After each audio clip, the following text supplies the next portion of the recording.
راہ زندگی کے نشیب و فراز میں محبت کے احساس سے تازہ دم ہونے کے لیے پروگرام سنیے راہ زندگی۔ ہوا کے دوش پہ آپ سب کی سماعتوں کی نظر جوشوا کا سلام۔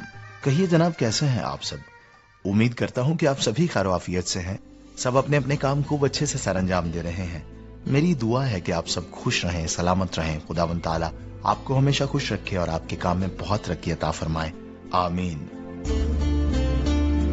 جناب والا، کچھ سال پہلے بیرون ملک میں مجھے ایک خاندان کے ساتھ رہنے کا اتفاق ہوا، اور جب میں واپس آنے لگا تقریباً 1 ماہ رہنے کے بعد، تو وہ بڑے افسردہ ہوئے اور ان کے کمنٹس یہ تھے کہ ایسے لگ رہا ہے جیسے کوئی ہمارے خاندان کا حصہ ہم سے جدا ہو رہا ہے۔ اب پھر کچھ چیزیں تھیں جو انہوں نے بعد میں بیان کی، شخصیت اپنی جگہ، پیار محبت اپنی جگہ، لیکن انہوں نے کہا کہ ہم چپکے سے آپ کی عادات کو بھی دیکھتے رہے ہیں۔ وہ کیا کہ آپ جب چلے جاتے تھے اپنے پروگرامز کے لیے تو ہم اکثر آپ کے روم میں جاتے تھے، روم نیٹ کرنے کے لیے، ہم واش روم صاف کروانے کے لیے جاتے تھے، لیکن وہ آلریڈی سب کچھ ٹھیک ہوتا تھا، تو ہم بڑے خوش ہوتے تھے اس حوالے سے کہ اس کی عادات جو ہیں وہ کیسی ہیں۔ پھر انہوں نے مجھے پوچھا بھی کہ کسی مجبوری کے تحت تو نہیں ایسا کر رہے بھائی، ہمیں اچھا نہیں لگتا کہ آپ خود یہ سارے کام کرو؟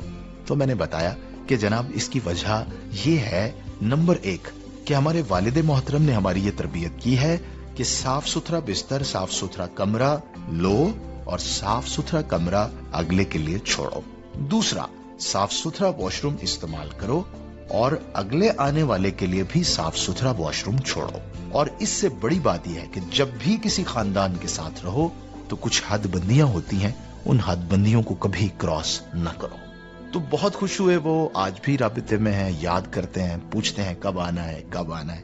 تو مجھے پھر یہ محسوس ہوا کہ وہ تربیت جو اس وقت ہمیں شاید بری لگتی تھی لیکن آج ہمارے لیے کتنی کارآمد ہے۔ تو جناب ان چھوٹی چھوٹی باتوں کا ہمیں دھیان رکھنا ہے، یہ ہماری شخصیت کو اور بھی زیادہ نکھارتی ہیں۔ آئیے پروگرام میں آگے بڑھیں، سنیں تلاوت کلام پاک۔ اے اہل زمین، سب خداوند کے حضور خوشی کا نعرہ مارو، خوشی سے خداوند کی عبادت کرو، گاتے ہوئے اس کے حضور حاضر ہو۔